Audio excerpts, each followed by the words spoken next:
오늘 은혜 받으실 말씀은 출애굽기 자 1장 이렇게 해서 우리가 출애굽기로 들어갈 겁니다. 이제 강해 설교가 창세기를 끝내고 조금 우리가 시간의 텀을 두고 좀 쉬고 우리가 행복나눔 축제 기도회 때문에 저희가 시간을 좀 쉬었는데 이제 오늘부터 다시 출애굽기를 통해서 강해 설교를 이어가도록 하겠습니다. 이제 강해 설교란 말은 하지만 실제로는 이 하나님의 말씀을 한 구절을 붙들고 조금 더 깊이 있게 나누는 그 정도의 말씀이라 생각하시면 될 것 같습니다. 제가 어떤 유명한 강해 설교하시는 목사님들처럼 막 그렇게 깊이 있게 지금 이 시간에 다 다룰 수가 없기 때문에 그런 것들은 나중에 제가 따로 양육반이나 이런 프로그램을 해서 이제 성경 공부방을 만들어서 거기서 하도록 하고 예배 때는 그냥 순서대로 이렇게 진행되는 말씀이다. 이렇게 생각하시면 될 것 같습니다. 그래서 오늘은 출애굽기 전체 개관과 1장의 말씀에 대해서 잠깐 나눌 건데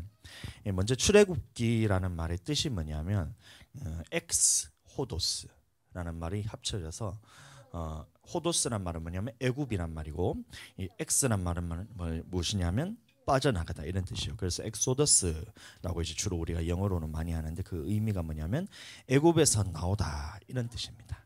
그래서 이 애굽에서 나오는 그 일대기를 쓴 책이 출애굽기인데 어떻게 이스라엘 백성이 하나님의 그 택하심 받은 이 백성이 애굽에서 나올 때 어떻게 하나님께서 그 역사를 하셨고 나와서 광야길을 갔다가 홍해까지 어떻게 하나님께서 구름 기둥과 불 기둥으로 인도하셨고 그다음에 홍해를 건너고 난 다음에도 시내산 여정까지 어떻게 하나님이 어떤 분이란 것을 보여주시고 그다음에 시내산에 마침내 도착해서 하나님이 하나님의 백성과 언약을 맺으시고 그리고 앞으로 어떻게 하나님이 어디서 만날 것이고 어떻게 너희가 섬겨야 된다는 이 하나님의 말씀을 다 기록한 책이 뭐냐면 출애굽기입니다. 그래서 이 출애굽기 말씀을 아는 것은 굉장히 중요해요.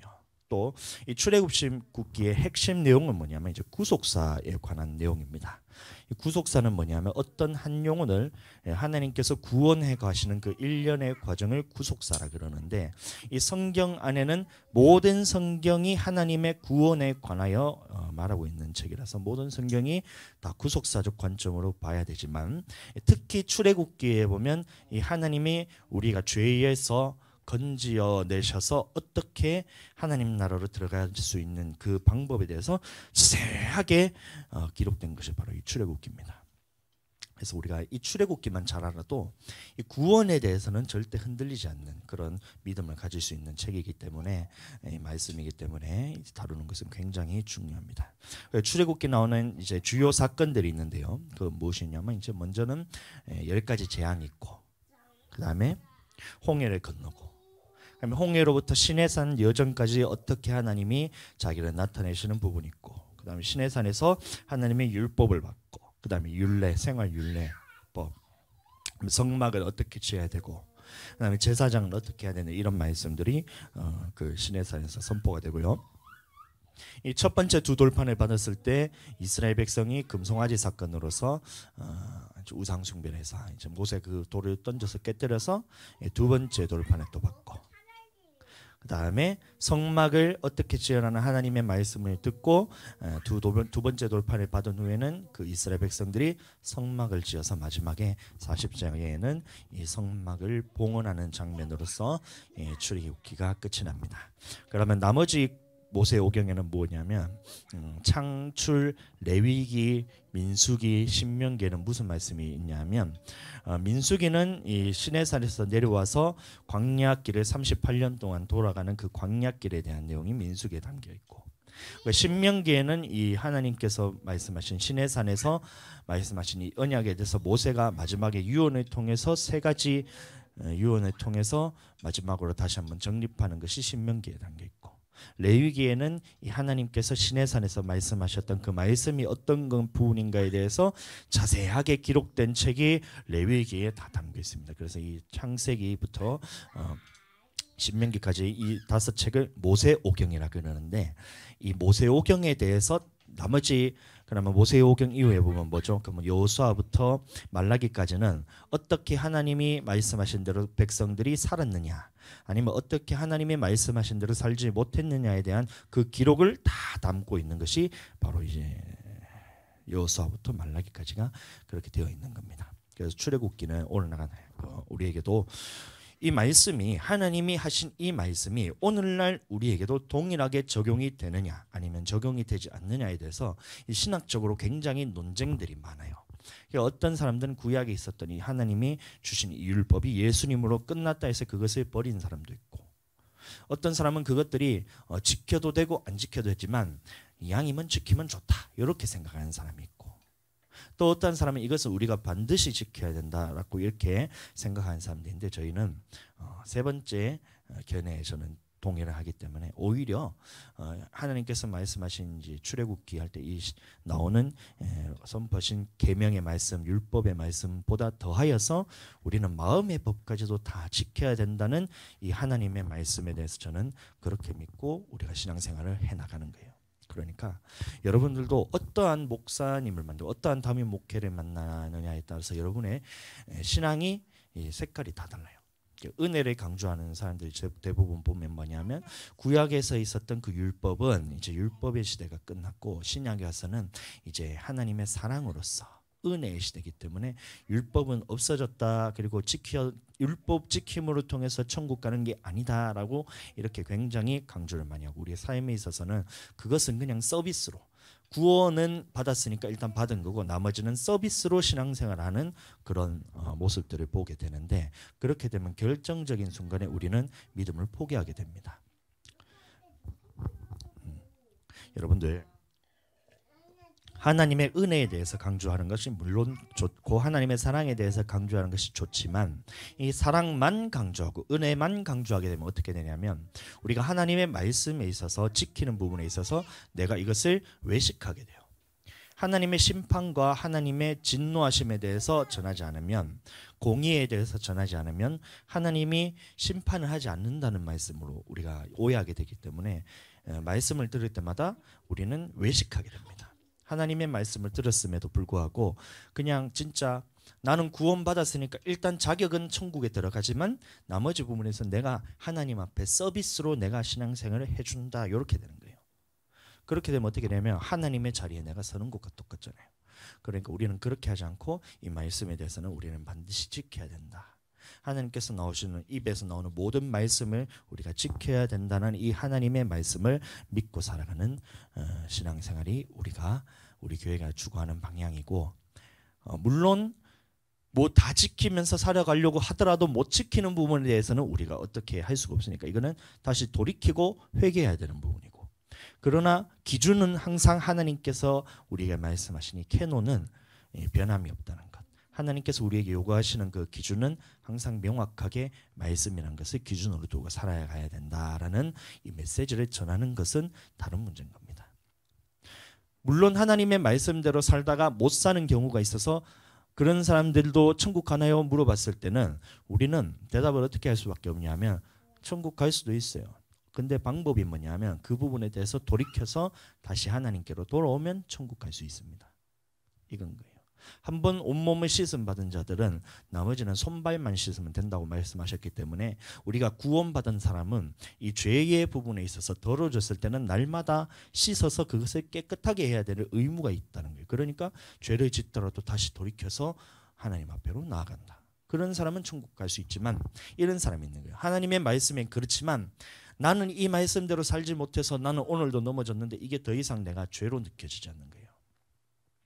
하나님 앞에서 내가 죄인이고, 하나님 앞에서 내가 가늠덩어리고, 내가 하나님 앞에서 미움 덩어리고 살인 덩어리고, 이래서 완전히 하나님 앞에서 완전 죄인처럼 살아가면서도 나는 하나님 앞에서 구원받았어, 이렇게 살아가는 사람들은 참 제가 봤을 때는 천국 가기 힘들다라는 생각을 갖고 있는 거예요. 나는 예수님 믿는데요. 예수님 믿는 거는 알았고, 믿는 사람들이 하나님의 말씀대로 순종해서 마지막 때에 그 중에서 하나님의 타작마당 안에서 알곡과 쭉정이가 가두어지기 때문에 믿는다고 끝이 아니기 때문에 저희는 말씀대로 살아라고 말씀을 전하고, 그러면 이 부분에 대해서 다시 하나님께로 돌이켜라고 회개의 말씀을 전하는 것이고, 그게 우리 교회의 방향이라는 거 여러분들 이해해 주시기를 바랍니다. 그래서 오늘은 출애굽기 1장의 말씀을 통해서 하나님 앞에 은혜 받는 시간 갖도록 할 건데, 한번 따라해 보겠습니다. 산파들의 믿음. 다시 한번 우리 아가들도 한번 따라해 보세요. 산파들의 믿음. 네, 다시 한번 우리 하나님께 박수로 영광 돌리겠습니다. 참 잘 만들었죠? 예쁘지? 응, 예쁘지? 아빠가 이거 감각 있는 것 같아.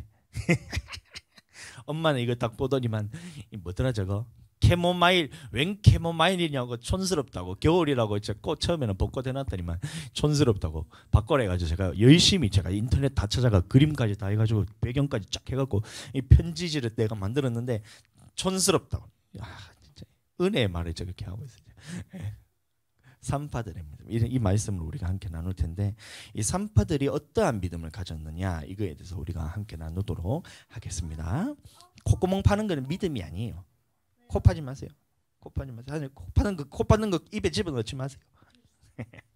아빠한테 집중하세요. 목사님한테 집중하세요. 아멘. 네, 좋습니다. 자, 우리 한번 읽어보겠습니다. 출애굽기 1장 21에서 22절의 말씀입니다. 시작.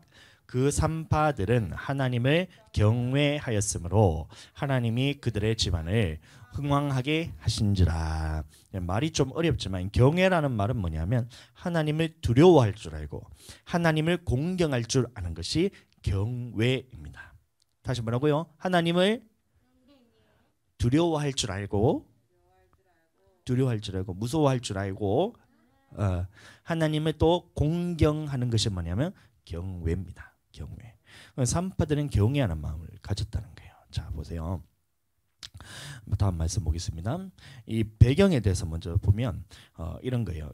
이스라엘 백성들이 이제 애굽에 들어가잖아요. 그래서 마지막 때 기근을 통해서 요셉과 그의 형제들이 다 이제 애굽 땅으로 들어와서 고센 땅에 살게 됩니다. 그리고 시간이 좀 지나서 어떤 일이 있었냐면 요셉과 그의 모든 형제와 그 시대의 사람은 다 죽었다. 이렇게 나오고 있어요. 그러면 시대가 변했다는 겁니다. 요셉이 왜 하나님 앞에서 쓰임 받았을 때에 이 바로가 요셉을 부르는 거예요. 꿈에 대해서 해석을 하면서 우리가 더 이상 이제 하나님께서 해석을 해보니까 뭐냐면 애굽이 7년 동안 풍년이 있다가 나머지 7년 흉년으로 해서 완전히 나라가 망할 것입니다. 이렇게 하는데 그러나 왕은 지혜로운 사람을 세워서 나라를 다스리게 하고 그 곡식을 저장해서 멸망됨을 면하소서 했을 때 그 바로에게 요셉이 어떻게 보였냐면 이 하나님의 사람으로 보였던 거예요. 바로뿐만이 아니라 그 당시 애굽에 있던 모든 사람이 이 요셉을 어떻게 보았냐면 하나님의 사람이구나라는 것을 알고 이 하나님을 경외하는 삶을 살았다는 겁니다. 그런데 시간이 지나서 보니까 그 시대의 사람들이 다 죽어버렸다는 거예요. 그러니까 어떻게 돼요? 요셉이 했던 일에 대해서 다 잊어버렸다는 겁니다. 이 하나님께서 어떻게 요셉을 통해서 이루어갔던 그 하나님의 그 역사를 다 잊어버리고 자, 그렇게 해서 요셉을 알던 사람은 다 죽어버렸다는 겁니다. 그래서 시대가 바뀌었는데 그 후에 어떻게 되었냐면 요셉이 죽었음에도 불구하고 하나님의 백성이 날마다 흥왕하고 계속해서 번성해 나갔다는 거예요. 요셉을 알지 못하는 새 왕이 일어나서 그래서 어떻게 했냐면 이 이스라엘 백성이 계속해서 번성하니까 이것이 겁이 났다는 겁니다. 애굽을 다스리던 그가 그 백성에게 이르되 이 백성 이스라엘 자손이 우리보다 많고 강하도다. 그래서 이 겁이 나서 어떻게 했냐면 이 감독들을 그 위에 세우고 두 가지 방법을 썼는데 첫 번째는 뭐냐면 감독들을 그 위에 세우고 그들에게 무거운 짐을 지워 괴롭게 했다는 거예요. 그래서 계속해서 이스라엘 백성들에게 힘든 노역을 자꾸 시켰다는 거예요. 그래서 그들에게 바로를 위하여 국고성 비돔과 람셋을 건축하게 하면서 이 건축을 시키면서 힘들면 자손이 더 이상 번성하지 않겠지 이런 생각을 가졌다는 거예요. 그러니까 힘든 일을 시키면 번성하지 않겠지라고 생각하시면서 하면서 어떻게 했냐면 이스라엘 백성들을 고욕을 시키면 노역을 시키니까 어떻게 했냐면 근데 하나님의 백성들이 그 학대를 받으면 받을수록 더욱 번성하여 퍼져나갔다 했어요. 이 바로의 작전이 실패했다는 겁니다. 하나님 앞에서 이스라엘 백성이 계속해서 번성하고 생육하고 번성해 나가니까 이것을 막기 위해서 어떻게 했냐면 첫 번째는 더 중한 짐을 지어서 더 이상 일이 지쳐서 어떻게 자손이 생육하고 번성하지 못하게 하려고 일을 시켰음에도 불구하고 학대를 받으면 받을수록 어떻게 되었냐면 이스라엘 백성들이 더 번성해서 퍼져나갔던 거예요. 그러니까 또 다시 이제 바로 왕이 이제 고민에 빠지는 겁니다. 그래서 애굽 사람이 이스라엘 자손으로 말미암아 근심하여 이스라엘 자손에게 엄하게 일을 시켰던 거예요. 일을 엄하게 시켜서 그래서 이 장면이었다는 겁니다. 그런데 일을 어떻게 해요? 강하게 엄하게 시켰음에도 불구하고 계속해서 번성되니까 이제 마귀가 바로가 두 번째 작전을 썼던 것이 뭐냐면 이스라엘 민족에 있는 그 아이들이 낳으면 남자아이들을 다 죽이라는 이 두 번째 작전을 펼치는 거예요. 애굽 왕이 히브리 산파 십브라라 하는 사람과 부하라 하는 사람에게 말하여 이르되 너희는 히브리 여인을 위하여 해산에 도울 때에 그 자리를 살펴서 아들이거든 그를 죽이고 딸이거든 살려두라.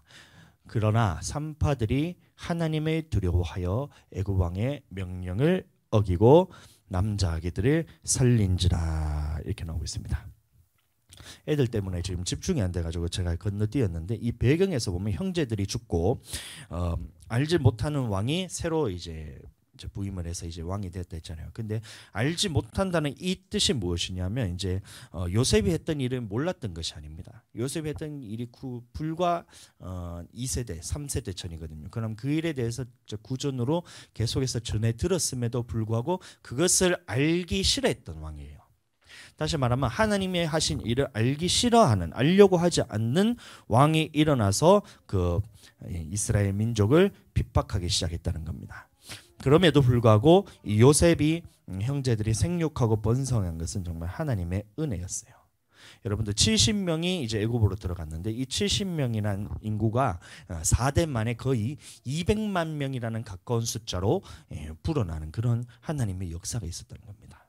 이 생육하고 번성하는 것은 또 하나님의 명령이었고 축복이었잖아요.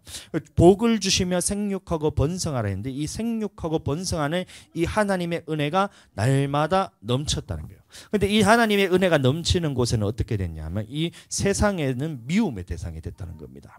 이스라엘 백성이 번성하면 번성할수록 이것을 와 하나님의 축복이구나. 그래서 저 사람들을 닮아가고 저 사람들과 친해져야 되겠다 이 생각이 아니고 세상에는 그것이 어떻게 되냐면 미움의 대상이 된다는 거예요. 그러니까 바로가 이스라엘 백성이 강해지면 강해질수록 이 세상 사람들이 미워하고 또 고난을 주기 시작합니다. 여러분들 근데 이게 하나님의 섭리가 담겨 있다는 거예요. 애굽에서 만약에 이스라엘 백성들이 번성하고 그 안에서 축복을 누리면서 이 하나님 앞에서 생육하고 번성하는 이 복을 받아서 누리기만 하면서 살기 좋았다면 다시 말하면 이스라엘 백성은 애굽을 탈출하지 않았어도 됐죠. 하나님 앞에서 애굽에서 사는 동안 이 구약에서 말하는 이 애굽이란 말은 뭐냐면 세상을 의미하는 거거든요. 근데 세상에서 사는 동안 번성하고 하나님의 축복을 통해서 물질로서도 풍요롭고 그 다음에 자손도 번성하고 이런 하나님의 그 은혜만 넘쳐서 세상에 머물기를 원할 수도 있었는데 하나님께서는 어떻게 하셨냐면 이 번성하는 이스라엘에게 어떻게 고난을 주셨냐면 세상 사람들로부터 미워함을 받게 해서 고난을 받게 합니다. 우리도 마찬가지입니다. 예수님을 믿기 전에 우리가 세상에 사는 사람들이 돈도 벌고 사람들과의 관계도 쌓고 명예도 쌓고 그 다음에 좋은 집도 없고 차도 없고 이러면서 승승장구할 때가 있어요. 그런데 이렇게 하다가 하나님이 보셨을 때 이 세상에서 살다가 마지막 때에 죽을 때에 하나님을 만나지 못하고 죽게 되면 어떻게 될까요? 이 사람의 인생은 아무리 성공한다 하더라도 그것은 하나님 앞에서 멸망받는 인생밖에 안 되는 거예요. 그래서 하나님께서는 어떻게 하셨냐면 이 세상에서 살아가는 사람들 중에서 승승장구하고 이렇게 살아가는 사람들에게 무엇을 주시냐면 이 고난이란 것을 주셔서 이 고난을 통해서 하나님을 찾게 만들고 하나님 앞에 부르짖게 만든다는 겁니다. 오늘날 이스라엘 백성들도 애굽에서 하나님께서 4대 만에 200만이라는 그 민족으로서 하나님께서 부흥을 시켜줬어요. 생육하고 번성하는 이 하나님의 축복이 그들에게 임해서 모든 사람이 보더라도 이것은 정말 하나님의 역사로서 생육하고 번성하는 하나님의 복이 이 당시에는 생육하고 번성하는 것이 가장 큰 복이었으니까 하나님으로부터 정말 큰 복을 받은 민족이라는 것을 알게끔 복을 받았어요. 그러나 복만 받은 것이 아니라 세상으로부터는 미움을 받고 고난을 받게 되었다는 겁니다. 왜 그랬냐면 이스라엘 백성들이 그 애굽이란, 다시 말하면 세상에서 영원히 살 것이 아니라 이 세상에서 건져내서 하나님 나라로 들어가게 하기 위해서 하나님 앞에서 부르짖도록 만들기 위해서 하나님께서 고난을 주셨다는 거예요. 자, 그래서 첫 번째는 어떻게 해요? 고난을 주니까 이 고난을 말미암아서 첫 번째는 어떻게 해요? 더 많은 노역을 시키면서 고욕을 시키면서 하니까 이 사람들이 점점 더 쇠퇴할 줄 알았는데, 그럼에도 불구하고 하나님께서 생육하고 번성하는 이 축복이 계속해서 이어지는 거예요. 그럼 마귀가 첫 번째 작전이 실패했어요. 어려운 일을 하고 자꾸 힘들면, 그렇잖아요. 우리가 다 알잖아요. 밤에 힘들어서 어떻게 그 자손을 생육하고 번성하겠어요. 일이 많아지면.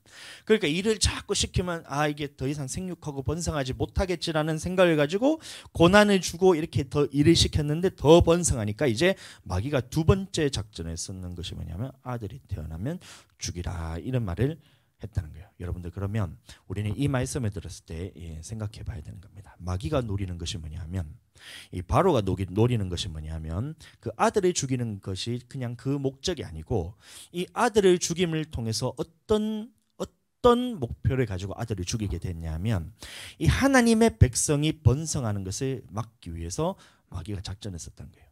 그러니까 일을 많이 시켜서 고욕을 시키는 것도 왜 일을 많이 시켰냐면 하나님의 믿음의 자손이 번성하는 것을 막기 위해서 일을 시켰던 거고, 두 번째 산파들에게 말해서 아들이면 죽이라는 이것도 뭐냐면 이 믿음이 있는 자들이 번성하는 것을 막기 위해서 마귀가 썼던 전략이 바로 그거였다는 겁니다.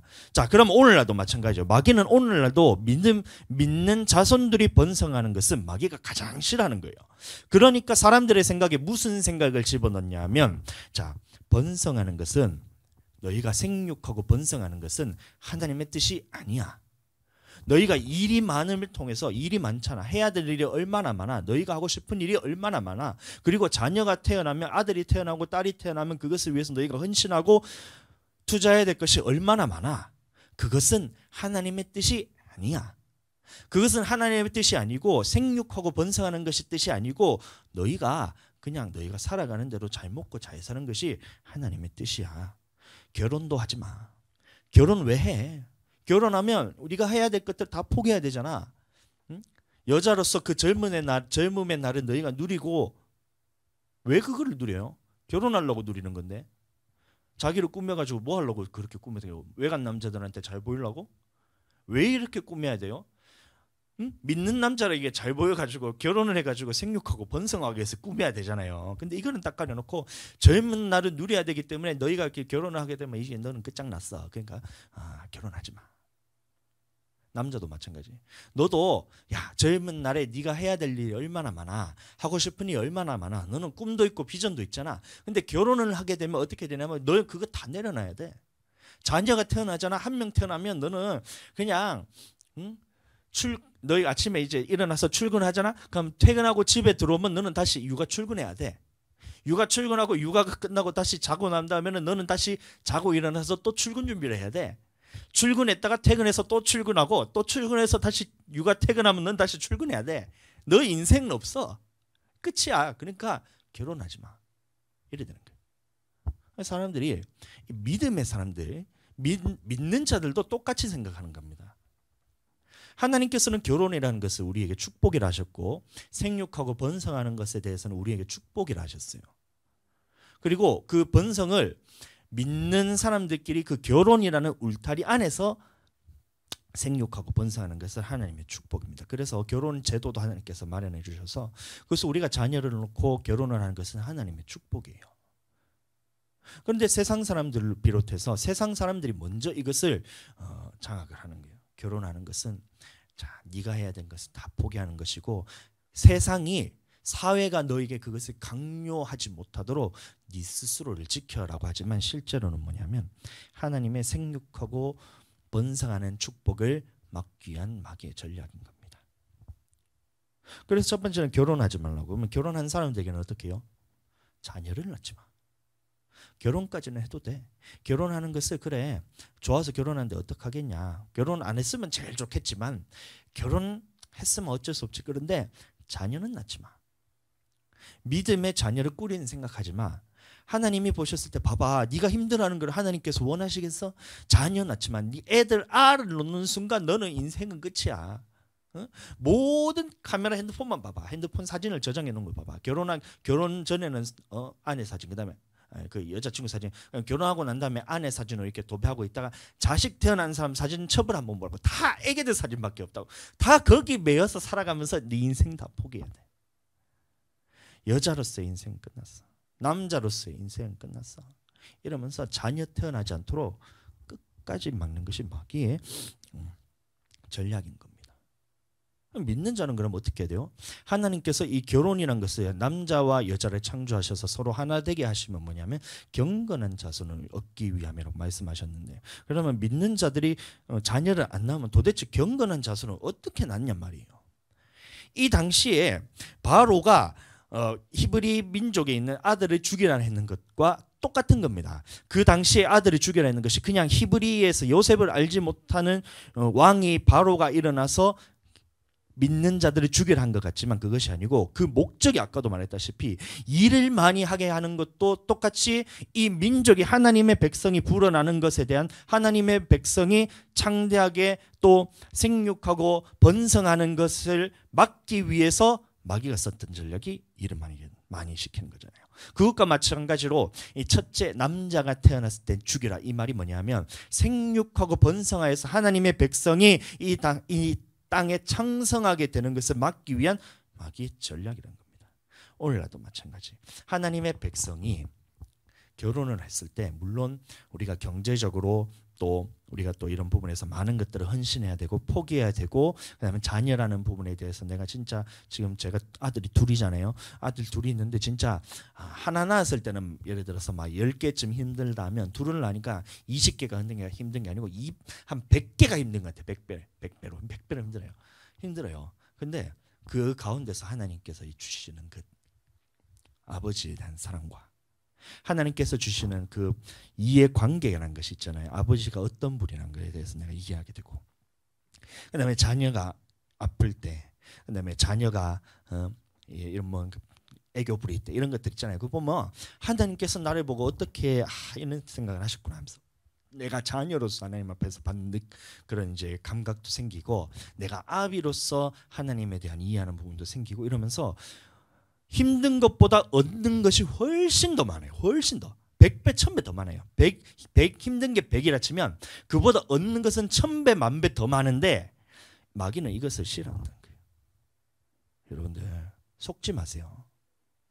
경제적으로 내가 어느 정도 아이들을 부양할 수 있어야 아이들을 놓는다? 누가 그렇게 얘기해요? 여러분들? 하나님께서 하나님 앞에 올인하고 하나님 앞에 투자하고 하나님 앞에 전심을 쏟는 사람에게 자녀들에서 책임을 안 지신다는 말씀이 어디 있어요? 나의 인생에 대해서 먼저 그의 나라와 그의 의를 구하면 이 모든 것들을 더하신다는 하나님의 말씀이 있잖아요. 근데 내가 결혼을 하고 자녀를 놓으면 하나님께서 이것을 안 더하신다는 말씀이 어디 있어요? 없잖아요. 자녀를 놓고 난 다음에 하나님 앞에 올인하지 않으니까, 자녀를 낳음을 통해서 하나님을 먼저 드리지 못하고 그의 의와 그의 나라를 구하지 않으니까 우리가 부족한 것이지. 여러분들 생각해 보세요. 하나님의 말씀은 분명한 것이, 하나님의 말씀은 다 이루어지는 거예요. 100%다 이루어져요. 그러면 우리가 돌아봐야 돼요. 우리가 자녀 때문에 힘든 것인가? 자녀를 낳아서 경제적으로 힘든 것인가? 내가 결혼을 해서 경제적으로 힘든 것인가? 그게 아니고, 그것을 통해서 내가 하나님께 드려야 될 것을 내가 삥땅 치거나, 그것을 통해서 내가 하나님의 의를 위해서 구해야 되는데 내가 먼저 구했거나, 내 자녀를 먼저 구했거나, 이렇게 하면 그러면 하나님이 보셨을 때 어려움을 줄 수가 있어요. 그러나 우리는 아직까지도 봤을 때 하나님께 항상 먼저 드리는데, 아직까지 저희는 경제적으로 부유하진 않지만, 풍요롭진 않지만, 지금 보니까 이제 먹고 사는 데는 남들이 봤을 때는 굉장히 잘 먹고 살고 있어요. 여러분들 제가 얼굴을 보세요. 제가 어디 굶고 살고 있는 사람 같은가? 응? 기름기가 잘잘 흐르잖아요. 이렇게 잘 먹고 잘 살고 있어요. 자녀가 둘 낳았는데도 불구하고. 그러니까 그 초점이 거기서 맞춰야 되는 것이 아니고, 그것은 하나님께서 책임질 문제고, 우리는 믿음을 통해서 하나님의 말씀하신 대로 생육하고 번성하는 이 축복을 우리는 받아서 그것을 하나님의 말씀이 나를 통해서 이루어지도록 역사해야 되는데 마귀는 이것이 싫은 거예요. 믿는 자들이 번성하는 것이 싫은 거예요. 세상 사람들부터 시작해서 특히 교회 다니는 사람들은 경제적으로 더 부유하지 못해요. 세상 사람들은 11조도 안 하고 지 먹을 거 지가 다 먹으니까 그래도 조금 살만하잖아요. 근데 교회 다니는 사람들은 좀 믿음이 있는 척 하려고 하면 11조도 좀 해야 되고, 그다음에 감사헌금, 구제헌금, 또 뭐냐 건축헌금, 그다음에 주일헌금, 그다음 절기헌금 막 이런 것들, 목사님도 도서비도 좀 드려야 되고 이러니까 이 물질적으로 봤을 때는 계속해서 이제 세상 사람들보다는 적을 수밖에 없잖아요. 그러면서 말하는 것이 뭐냐면 그래가지고 애들을 책임질 수 있겠냐. 여러분들 그 말이 무섭지 않으세요? 애들을 책임질 수 있겠냐. 자녀들은 네가 책임질 수 있겠나. 경제적으로 부족한데. 그러면 다시 반문해 보면 되는 겁니다. 그러면 돈이 많은 너는 네 자녀에 대해서 책임질 수 있냐. 이건 거예요. 자기도 책임 못 져요. 그런데 그 말에 다 혹해가지고 앞으로 일어날 일들에 대해서는 자기가 생각을 못하는 거예요. 여러분들 자녀가 지금 없잖아요. 그러면 여러분들 주변 사람들한테 물어보는 사람들의 그 많은 사람들한테 더 많은 범위를 넓혀 보세요. 지 친구들한테 물어보니까 지도 아직까지 겪어보지 못한 상황이니까 자기는 놓지 말라 하잖아요. 자기가 지금 힘드니까. 근데 다 자녀를 놓고 키워봤던 지금 어르신들, 할아버지들, 할머니들 이런 분들한테 물어보세요. 그러면 자녀를 놓지 말라는가 놓으라는가? 응? 막 100이면 100 놓으라 하고 100이면 100 그 자녀를 통해서 와 진짜 축하한다 그러잖아요. 여러분들 그 말만 들어도 그러면 자기는 아직까지 겪어보지도 않고 그거에 대해서 앞으로 일어날 일들에서 지레 겁먹으면서 걱정하면서 놓지 않으면서 자기가 맞는 것처럼 우기잖아요. 근데 다 겪어본 사람들이 얘기하는 게 뭐냐면 자녀는 있어야 된다. 하나가 아니고 둘 놓으면 더 좋고 셋이면 힘들지만 나중에 커서 보니까 이 친구들이 다 이제 효도를 하는 거예요. 여러분들 그러니까 속지 마세요. 지들도 안 살아봤는 인생에 대해서 자기가 조언한다니까요. 근데 그거를 또 맞다고 이렇게 따라가고 있어요. 여러분들. 예전에 제가 본 적이 있었는데 20대, 30대 중에서 결혼 못한 노처녀가 이제 얘기하는 하소연이 뭐였냐 하면 자기 친구들한테 물어보는 거예요. 이게 결혼에 대해서 자기가 고민하고 있을 때 이 노처녀들한테 이제 30대 이상 되고 40대쯤 바라보는 이 결혼 못 하시는 분들에게 얘기를 하면 그 사람들이 뭐라 하냐면 자기는 너무 행복하다. 이렇게 얘기를 해요. 근데 실질적으로 그 사람에게 깊이 있는 대화라고 물어보잖아요. 그럼 어떻게 되냐면 20대 때 자기가 이제 결혼 안 해서 자기는 행복하다. 옆에 보니까 결혼하는 친구들이 자녀 때문에 고통받는다. 이걸 보는 거예요. 그러니까 자기도 겁먹어서 결혼 안 한 거예요. 30대 넘어가니까 직장도 포기하는 그 친구들을 보니까 여자 친구들을 보니까 야 자기가 잘하고 있는 것 같아. 자기는 직장 생활도 하고 결혼도 안 해서 자기는 시간 많거든. 근데 30대가 중반이 되고 이렇게 되면 지 친구들은 다 지금 결혼했고 자기는 혼자인 거예요. 이 얘기를 누구한테 할 사람이 없는 거예요. 자기도 결혼에 대해서 고민을 하고 이제는 하고 싶은데 주변에 대해서 얘기를 하면 어떻게 되냐면 이 사람은 뭔가 30대 중반, 요새는 좀 다르지만 30대 중반까지도 결혼을 못하고 있는 사람이라서 뭔가 누구에게 소개시켜주기도 꺼리낌하고 자기 생각도 이미 굳어져 있어요. 결혼에 대해서 부정적으로 생각하고 자녀에 대해서 부정적으로 생각하고 결혼은 돈이 있어야 하는 거고 또 남편이 돈을 더 많이 벌고 자기랑 뿜빠이를 해야 되고 이런 것들에 대해서 막 이미 잘못된 사고가 굳어져 있기 때문에 누구한테 소개시켜 줄 수가 없다는 거예요. 이 하소연을 하더라니까요. 결혼한 30대 여자가 자기 노처녀로 사는 30대 친구를 누군가를 소개시켜 주고 싶은데 자기가 가진 생각이 자기는 20대 때 자기는 너무 행복하고 자기는 직장이 있어서 행복하고 자기는 결혼에 대해서 안 해도 행복하다 하는데 자기 주변에서 보면 아무도 자기랑 어울릴 수가 없어요. 자기 친구들은 다 결혼해서 아들, 딸들 키우면서 그 얘기를 하고 있는데 무슨 모임에 가면 자기는 아직까지도 결혼을 안 해서 소외되고 소외시키려고 소외시키는 게 아니거든요. 이 관심사가 다르고 살아오는 이 삶의 방식이 다르기 때문에 대화가 안 되는 거예요. 그래서 소외가 되고 이래서 그러다 보니까 자기는 더 합리화를 시키면서 결혼 안 하는 부분에 대해서 이렇게 굳건한 믿음을 가지면서 자기는 잘하고 있다고 생각하는데 더 커보세요. 조금만 더 커보세요. 나중에 이제 아들, 딸들 장가갈 때쯤만 보세요. 그때 되면 땅을 치면서 후회합니다. 자기도 안 살아봤으면서 이렇다 저렇다고 했는데 그거를 따라간다니까요. 이거 얼마나 어리석어요. 다 살아본 사람한테 얘기를 해야지, 물어보려면. 다 살아본 사람이 이제 자녀를 놓으라면 꼰대라 그러고, 무슨 꼰대예요 그게. 신세대지. 자기는 아직까지 살아보지도 않고 옛날 식대로만 요거밖에 못 살아왔죠. 그럼 할아버지 할머니 시대는 지금 우리 시대 거를 다 살아오면서 지금도 살고 있잖아요. 그러면 할아버지 할머니가 훨씬 더 신세대지. 자기들이 9세대면서, 구식이랑 9세대라면서 노인 취급하면서 들을 가치가 없는 말로 그렇게, 참 지혜가 없는 것 같아요. 그렇게 하면서 무엇을 바라느냐? 세상에서는 지금 계속하는 것이, 우리나라 출산율이 지금 0.83%인가요? 0.8%대로 제가 떨어졌는 걸 제가 봤는데, 그 말은 뭐냐면 2명이 결혼해서 1명도 안 낳는다는 거예요. 2명이 결혼해서 2명을 놓으면 어떻게 돼요? 그러면 인구수는 그대로 유지가 돼요. 2명이 결혼해서 3명을 낳아줘야지 이게 인구가 증가하잖아요. 2명이 결혼해서 1명을 놓으면 인구는 감소해요. 근데 2명이 결혼해서 1명도 안 놓으면 인구가 절벽으로 뚝 떨어지게 됩니다. 마귀가 노리는 게 뭘까요? 이제는 그러면 여러분들 생각을 할 줄 알아야 돼요. 이게 해서 우리나라가 인구가 절벽이 되잖아요. 그러면 이거는 경제적으로 일할 수 있는 사람들이 없어집니다. 다 이제 노인 고령화가 된다 그러죠. 고령화가 되면서 일할 수 있는 사람들은 점점 줄어들고, 한 명이 젊은 한 사람이 부양해야 될 이 어른들이 더 많아진다는 거예요. 그럼 어떻게 돼요? 이 많은 인원을 젊은 층이 다 감당을 못해요. 그 다음엔 어떻게 될까요? 이민자들을 받아들여요. 그럼 지금은 우리나라가 기독교도 자유, 이슬람도 자유, 그다음에 불교도 자유, 그다음에 천주교도 자유, 다 네 맘대로잖아요. 그런데 어느 순간 이 인구가 폭발적으로 변화되기 시작합니다. 유럽에 있는 어떤 한 나라가 이 이슬람에 대해서 처음에 이민을 받았어요.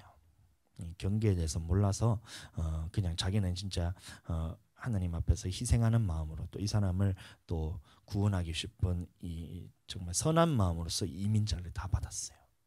근데 처음에는 이 이민자들이 왔을 때에 수가 많지가 않잖아요. 그러니까 이 사람들이 자기들 신앙을 지키려면서 어떻게 살아가다가, 근데 이 사람들이 이슬람인데, 이슬람은 이제 다 이렇게 중혼이 되잖아요. 여러 명하고 결혼해도 되잖아요. 이슬람은. 그리고 자녀를 놓는데 1명, 2명 놓는 게 아니고 10명, 20명씩 나요. 중혼하면서. 그러니까 그렇게 되니까 한 세대가 지나기 전에 이 인구 비율이 변화가 되버렸어요. 이슬람이 더 많은 사람이 비등비등하게 되면서 이 법을 만드는 이 국회나 아니면 이제 판사나 이런 중요 요직에 다 이슬람이 장악하기 시작하는 거예요. 그러면서 어떻게 되냐면, 처음에는 이 사람들이 힘을 못 쓰다가 비등비등해지기 시작하자 점차 테러를 하는 거예요. 폭탄 테러를 하면서 자기들의 법에는 이게 이제 뭐죠? 폭탄 테러라는 걸 뭐라지? 지하드를 하게 되면 자기가 천국 간다 생각하기 때문에, 천국에서 또 이제 아내를 또 많이 얻는다고 생각하기 때문에 폭탄 테러라는 거예요. 그럼 법으로서 이 사람들에서 추방을 하였더니만, 이 법을 만드는 사람이나 재판하는 사람들이 다 이슬람인 거예요. 처벌을 못하는 거예요. 그때부터는 이 사람들이 이 나라를 핍박하기 시작합니다. 학교, 그 다음에 교회, 그 다음에 경찰서, 법원, 집에까지도 다 침투를 해서 이 사람들의 기독교 정체성을 가진 사람들이 몰락해버렸어요. 왜요? 자녀 때문에. 믿음의 자녀를 낳지 않고 이 사람들에게 세력에 져버렸어요. 그러니까 누구한테 하소연할 수도 없는 거예요. 자기는 선한 마음으로 이슬람에 대해서 이민을 받아줬는데, 이 사람들이 수가 불어나니까 이제 본색을 드러내면서 이제 테러를 하기 시작하는데, 이 나라에서는 주요 요직들이 이슬람들이 다 차지하고 있죠. 그럼 우리나라도 마찬가지. 보세요. 결혼을 하지 않고 자녀를 낳지 못하게 되면, 그럼 우리도 똑같은 수순을 밟을 수밖에 없어요. 굶어 죽을 수 없으니까 이 경제적으로 부양을 할 수 있는 이 사람들 우리가 받아들이기 시작하면, 우리나라도 똑같이 이 믿음의 자손에 대해서 더 이상 낳지 못하고, 이 이슬람이나 이런 다른 안 믿는 사람들 다 똑같아요. 안 믿는 사람들이 점점 더 이렇게 세력이 강해지면 믿는 자들은 없어지는 거예요. 마귀의 작전이라니까요. 보세요. 바로가 산파들에게 아들을 죽이라 이거는 좀 자극적이잖아요. 아들이면 죽이고 딸이면 살려라. 이건 자극적이잖아요. 어떻게 사람을 죽일 수 있어? 근데 마귀가 똑같이 얘기하는 거예요. 자녀 낳지 마. 근데 이거는 충격적으로 안 들려요. 아들을 죽이고 더 이상 번성하지 못하도록 하나님의 백성이 번성하도록 막아. 이게 마귀의 메시지잖아요. 지금도 통일하잖아요. 자녀 경건한 자손에 대해서 낳지 마라는 이 메시지는 똑같은데 아들을 죽이라 했으면 와 어떻게 그렇게 아들을 죽일 수가 있어? 이 동족 살상을 하라네. 어떻게 그럴 수 있어? 이러잖아요. 근데 자녀에 대해서 낳지 마. 경제적으로 어려우니까 이 자녀에 대해서 낳지 마. 이건 충격적으로 안 들린다니까요. 여러분들 히브리 3파 이름이 뭐였냐면 시브라와 부아거든요. 시브라와 부아. 이 사람의 이름이 뭐냐면 이름의 의미가 뭐냐면 시브라는 뭐냐 아름답다라는 뜻이에요. 부아는 뭐냐면 화려하다 이런 뜻입니다. 그러면 그 사람들이 무엇을 했냐면 이 아이를 낳는 것을 돕는 역할한 것이 3파잖아요. 이 3파들의 역할이 아름다운 일이라는 거예요. 3파들의 역할이 뭐냐면 화려하고 아름다운 일이라는 거예요. 다시 말하면 하나님의 경건한 백성을 낳는 일을 돕는 것은 아름답고 화려한 일이라는 거예요. 하나님이 보셨을 때. 자 그러면 우리의 믿음이 어떻게 돼야 되나? 시브라가 그리고 부하가 애굽에 있는 바로 왕이 명령을 한 거예요. 아들이거든 죽이고 딸이거든 살려두라 했을 때 이 사람들이 어떻게 했냐면 사람을 죽이라 했을 때에 자 하나님을 두려워할 줄 알았습니다.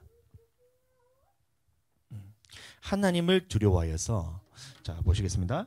그 자리를 살펴서 아들이거든 그를 죽이고 딸이거든 살려두라. 그러나 3파들이 어떻게 했어요? 하나님을 두려워할 줄 알았다는 겁니다.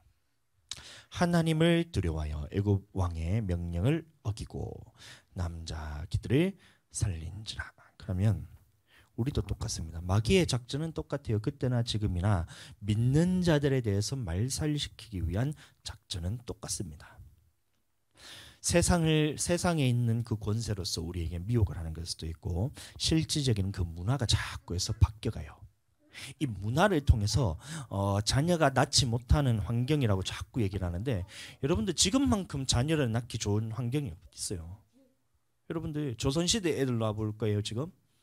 그래서 서희 났을 때 하나는 죽고 생존율이 그리 높지 않았어요 그때. 그러니까 많이 놓고 그 중에서 죽을 사람은 죽고 남아있는 사람들이 자손이 번성이 돼요. 그때도 번성했었어요. 그러니까 뭐 6.25 전쟁 때 자녀를 놓을 거예요 여러분들. 전쟁통에서도 근데 그 사람들이 전쟁통에서 그 사람들이 자녀를 낳은 사람도 있고 전쟁 직후에 더 이상 삶의 터전이 다 망가져서 없었을 때도 6명 7명씩 낳았어요. 근데 무슨 지금 이 아이를 낳을 그런 환경이 안 돼서 못 낳는다는 거예요. 누가 그렇게 자꾸 마음속에 집었는지 잘 보세요. 이게 하나님이 주신 거냐? 하나님이 주신 게 아니면 그러면 도대체 누가 주는 거냐? 그럼 이 주는 목적이 뭐냐? 이렇게 자녀를 낳지 못하도록 분위기를 만들어가는 무언가 다른 뒤에서 조정하는 세력이 있는데 이렇게 조정을 해서 자녀를 낳지 못하도록 하는 그 이유가 뭐냐? 답은 뭐냐면 지금 이 3파들에게 말하는 것과 똑같다는 거예요. 믿음의 자녀들에 대해서 번성하지 못하게 해라. 하나님의 생육하고 번성하지 하라는 이 축복을 받지 못하게 해서 믿음의 자손이 끊어지게 해라. 이건 거예요. 누가 주는 메시지예요? 제가 볼 때는 하나님은 아니에요. 하나님이 아니에요. 그런데 누군가 주는 이 메시지를 듣고 난 다음에 자기는 거기에서 넘어가는 거죠. 내가 진짜 형편이 조금만 더 좀 경제적으로 조금만 내가 부양할 그런 능력이 있으면 낳고 능력이 없어서 자기가 못 낳겠다 하는데 저희보다 능력이 없는 사람이 잘 없는 것 같아요. 저는 한 푼도 벌어먹지 못하는 일어나지 못하는 그런 이제 목회자로서 제가 다 던져놓는 사람이잖아요. 경제적으로 제가 이제 책임질 수 있는 능력이 없어요. 그럼에도 지금 자녀를 둘러놓고 지금 한 명을 또 계획하고 있는데 무슨 경제적으로 부양할 능력이 없어요. 여러분들 하나님께서 다 먹이고 살리시는 거라니까요. 돈 있으면 그러면 그 사람을 경제적으로 부양해서 그 사람의 영혼을 천국으로 데려갈 수 있는 능력을 안 갖추냔 말이에요. 여러분들 생각해 보세요. 자녀들을 낳아서 그 사람들을 잘 먹이고 잘 입혀가지고 어른 되게 만들어서 잘 살게 만드는 것이 이것이 중요해요? 아니면 이 아이의 영혼을 천국 가도록 만드는데 그거에 대해서 생각하고 그렇게 투자하는 것이 더 중요해요? 아이의 영혼을 천국 가는 게 더 중요하잖아요. 근데 이것을 자녀를 넣지 않고 그렇게 하다 보면 자녀에 대해서 생각하는 게 어떻게 키울까에 대해서 자기가 육아 방식에 대해서 이 부양을 하고 이 아이에 대해서 책임을 진다는데 무슨 책임을 지겠다는 거예요? 돈에 대해서? 하루 아침에도 지금 이제 지금 이제 서울 쪽에 가면 완전히 난리가 났잖아요. 비트코인 때문에 한 붐이 확 일어서 하루 아침에 벼락거지 된 사람들이 한둘이 아니잖아요. 부동산 때문에 이제 집값이 한 번에 올라가지고 전세 살던 사람이 집 팔았다가 완전 쫄딱 망해가 거지가 되고 그런 상황이 벼락거지가 된 상황이 얼마나 많아요. 근데 무슨 돈을 얼마나 벌어서 얼마나 저축해서 하나님께서 원하시지도 않는 그것을 가지고 있으면 어떻게 부양을 해서 아이들을 책임지겠다는 거예요. 더구나 아이들의 영혼에 대해서 책임지려면 우선 자기가 먼저 하나님 앞에서 영혼으로 바로 서야 되는데 그것이 안 되는데 어떻게 그렇게 되겠나요?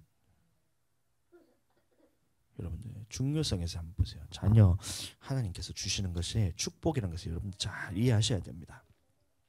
그때 바로가 이제 산파들에게 명령했을 때 산파들은 하나님을 두려워할 줄 알았다는 겁니다. 말씀 좀 보겠습니다. 우리도 마땅히 하나님을 두려워할 줄 알아야 돼요. 산파들이 그렇게 할 수 있었던 이유는 뭐냐면 다시 말하면 이 자녀들을 살리고 그 다음에 하나님의 백성에서 하나님의 아들들을 살릴 수 있었던 이유는 뭐냐면 이 하나님이 산파가 하나님을 두려워해서 그랬다는데 어떤 말씀을 두려워했냐면 하나님의 축복을 통해서 이 하나님의 생육하고 번성하도록 하는 하나님의 말씀에 대해서 내가 어기고 싶지 않다는 이 마음이 있었다는 거예요. 두려워했다는 거예요. 산파가 하는 일이 뭐예요? 산파가 하는 일은 자식이 태어나면 그것을 잘 받아서 아이들을 안전하게 태어나도록 돕는 역할이 산파잖아요. 산파의 역할은 아들이 잘 태어나도록 하는 것이 아이들이 잘 태어나도록 돕는 것이 산파의 역할이었어요. 그 산파가 하나님을 두려워했다는 것은 뭐냐면 이 믿음의 자손에 대해서 태어났을 때에 이 자손을 경건한 자손을 번성케 하는 것이 하나님의 뜻이라는 것을 깨달았다는 겁니다. 그래서 그 믿음이 뭐냐면 하나님께서 이 믿음의 자손을 죽이는 것은 하나님의 뜻이 아니야. 이 믿음이 있었다는 거예요. 그냥 하나님을 두려워함의 믿음이 있었던 것이 아니라 산파의 믿음은 뭐냐면 경건한 자손을 이어가는 이 하나님의 말씀에 순종하는 것을 즐겨했다는 겁니다. 그렇지 못하면 하나님의 경건한 자손을 이어가지 못하게 하면 내가 하나님 앞에서 이것을 감당을 못하겠다는 거예요. 그래서 그 믿음을 가지고 하나님을 두려워하여서 자손들은 낳을 수가 있었던 거예요. 얼마나 두려웠냐면 바로보다 더 두려웠던 거예요. 그 바로가 처음에 일어났을 때 요셉을 알지 못하는 그 한 왕이 일어났다 했을 때 그냥 일어난 것이 아니라 그 애굽 왕이 일어났다는 것은 뭐냐면 기존에 있던 왕에 대해서 거의 반역이나 아니면 새로운 지도자로서 치고 올라와 가지고 그 왕좌를 빼앗았다는 거예요. 그만큼 권력이 강하고 신민이란 말은 뭐냐면 그 백성들을 다 다스릴 만한 권세가 있었던 사람이 바로였던 거예요. 그 바로가 말했는 그 명령보다 하나님께서 경건한 자손을 얻기 위해서 생육하고 번성하라는 이 말씀에 순종하는 것이 더 앞서야 된다는 이 두려움이 있습니다. 그러니까 산파가 자식들을 죽여라 했을 때 히브리 자식들을 아들들이면 죽여라 했을 때도 하나님의 두려워하는 마음으로 그 자손에 대해서 이어나가기를 원했던 산파의 마음이 있었던 겁니다. 산파의 믿음이 있던 거예요. 경건한 자손을 이어가기 위해서 생육하고 번성하도록 하는 역할을 하나님께서 내게 맡기셨기 때문에 그 역할을 내가 감당해야 되겠다는 믿음을 가지고 있었다는 겁니다. 우리도 마찬가지로 하나님을 두려워할 줄 아느냐. 마태복음 누가복음 보시면 마땅히 두려워야 될 분이 뭐냐면 누구냐면 내 영혼을 지옥에 멸하실 수 있는 분을 두려워하라 하잖아요. 마찬가지로 몸은 죽여도 영혼은 능히 죽이지 못하는 자들을 두려워하지 말고 오직 몸과 영혼은 능히 지옥에 멸하실 수 있는 이를 두려워하라. 하나님을 두려워하라잖아요. 여기도 마찬가지로. 그러므로 나의 사랑하는 자들아 너희가 나 있을 때뿐 아니라 지금 나 없을 때에도 항상 복종하여 두렵고 떨림으로 너희 구원을 이루라. 두려움은 정상적인 거 하나님 앞에서 믿음에서 자라나는 그 양분이 되는 것입니다.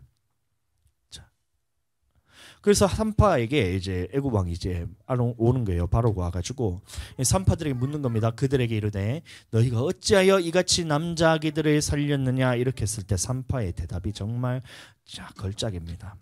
자, 여기서 우리가 믿음에 봤을 때에 지혜가 필요하다는 것을 우리가 알 수 있어요. 산파가 바로의 말에 듣지 않고 하나님의 말씀을 들었던 이유는 뭐예요? 바로 당신이 두려운 것이 아니라 나는 하나님이 두려워서 내가 이 아이들을 살렸습니다잖아요. 그러면 대답이 솔직하게 얘기하면 당신이 두려운 게 아니라 하나님이 두려워서 내가 아이들을 살렸습니다. 이렇게 하면 어떻게 돼요? 그 자리에 바로 이렇게 잠수당하는 거예요. 대답을 보세요. 산파가 바로에게 대답하되 히브리 여인은 애굽 여인과 같지 아니하고 건강하여 산파가 그들에게 이르기 전에 해산하였나이다 하매. 이 말이 뭐냐면 이 책임을 바로에게 넘기는 겁니다. 뭐냐면 이 자녀를 낳는 이것은 내 권한이 아니라 하나님의 권한에 달려있다. 하나님의 권세에 달려있기 때문에 내가 어떻게 할 수 있는 것이 아니니까 너도 하나님 앞에서 이 자녀 태어나는 부분에서 네가 할 수 있는 것이 아니야. 이 말을 하는 거예요. 이해가 되세요? 자, 애굽 왕이 자녀가 아이들이 태어나면 죽여라 했잖아요. 그 말은 뭐냐면 아이들의 생명을 내가 쥐고 흔들겠다는 얘기잖아요. 근데 산파의 믿음은 뭐냐면 이 자녀가 태어나고 하나님 앞에서 생육하고 번성하고 아이들이 태어나는 이 부분의 생명에 관한 것은 내가 하는 것이 아니라 하나님께서 하는 것이다. 이 메시지를 던진 거예요. 그러면서 바로에게 할 말이 없게 만든 것이 너도 이 생명에 대해서 네가 어떻게 할 수 있는 것이 아니고 하나님께서 할 것인데 네가 어떻게 할 거냐. 이 메시지를 던진 겁니다. 말을 아주 이제 고급적으로 잘한 것 같아요. 까기는 잘 깠는데 고급적으로 잘 깠어요. 네가 생명에 대해서 네가 할 수 있는 게 아니라 하나님께서 하신 것이니까 네가 건들 수 없는 거야. 나도 건들 수 없는 거야. 그러니까 네가 정신 차려라 이 말인 겁니다. 자, 그때에 하나님께서 그 산파들에게 은혜를 베푸시니 생명의 권한이 하나님에 있음을 인정하시길 바랍니다. 이 하나님께서 주시는 생육하고 번성하고 경건한 자손을 낳게 하는 축복에 대해서 여러분들 하나님의 권한임을 여러분들이 인정하시기를 축복합니다. 그래서 하나님이 그 산파들에게 은혜를 베푸시니 그 백성은 번성하고 매우 강해지니라. 우리도 마찬가지입니다. 자, 보겠습니다. 마지막 말씀이 지났습니다. 이게 마지막 말씀입니다. 산파들이 그래서 가졌던 믿음이 뭐였어요? 이 하나님을 두려워할 줄 아는 믿음이고 그 두려워했을 때 산파들이 가졌던 믿음은 뭐냐면 이 자기가 하나님 앞에서 맡은 역할로서 이 경건한 자손을 생육하고 번성하게 하는 이 역할에 대해서는 하나님께서 맡기신 것이기 때문에 이것에 대해서 내가 어떻게 할 수 없다. 생명의 권한은 하나님께 있는 것이기 때문에 나는 그거에 대해서 어떻게 할 수 없다. 하나님께 권한을 인정해 드렸던 그 믿음을 가지고 있었던 것이 바로 산파의 믿음이었습니다. 여러분들 그렇게 하나님 앞에 그 주권을 하나님 앞에 모든 권한을 다시 하나님께 올려드리게 되기를 예수님 이름으로 축복합니다.